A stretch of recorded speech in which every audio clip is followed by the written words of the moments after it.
مقامات ناحیه مختار شینجان اویغوریستان گذاشتن نماز 5 وقته را به اویغورها و اقلیت‌های دیگر مسلمانی تا سن 65 ساله منع می‌کنند. خبر می‌دهد با استناد به منبع‌هایش خدمات اویغوری رادیوی آزادی. منع گذاشتن نماز در قلمرو ناحیه مختار شینجان اویغوریستان سال 2017 جاری شده بود، اما تنها به شخصانی تا 18 ساله داخل داشت و در حال حاضر کارمندان پلیس محلی به خانه‌های شخصی می‌روند و رعایت این ممنوع را نظارت می‌کنند. خبر می‌دهد منبع.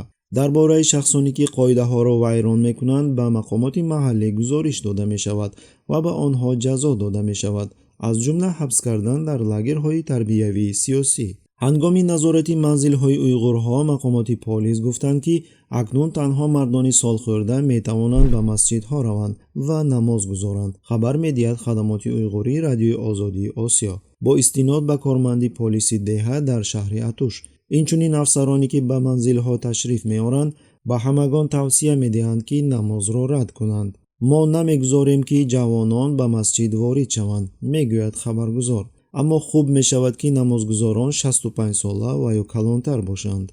کارمندان اجرای ممنوعیت مذکور به عائله‌های اویغور همچون عضو کمیته‌های مأموری مسجد معرفی می‌شوند. علاوه می‌کند افسر، ما به آنها می‌گوییم که در یگان کارهای دینی اشتراک نکنند و تنها تنج و آرام زندگی بکنند. کارمند دیگری پلیس در اتوش تصدیق کرد که از سال 2017 او مسئول نظارت کردن اویغورهای نمازگزار و دیگر عملهای دینی اجرا کننده می باشد و گفت که اگر کسی قانون را ویران کند آنها به گروه‌های حفظ حقوق محلی سپاریده می شوند.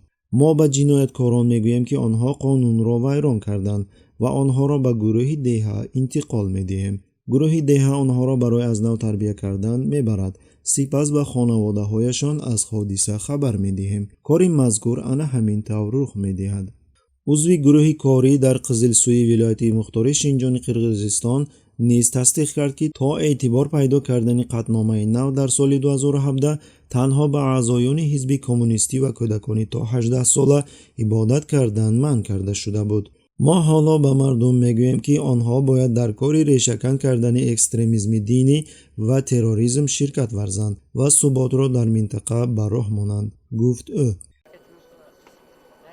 یادرس میکنیم که شدت گرفتن شکنجه علیه مسلمانان در ناحیه مختار شینجان اویغوریستان سال 2014 پس از آن شروع شد که مقامات چین معرکه را با نام ضربه توانا آغاز کرد. اما از آخر سال 2016 پس از آن که کاتب حزب کمونیستی چین چن سیانگا از تیبت به شینجان گذرانیده شد، افزایش شدید فشار به این هم بلند به اویغورها افزایش یافت. از آن وقت این جانب میلیون ها مسلمانان در لاگرهای کنسنتراسیونی محبوس کرده شدند و تا به امروز در آنجا قرار دارند. نسبت زنان مسلمه عملهای تمیزکنی مجبوری انجام داده شدند.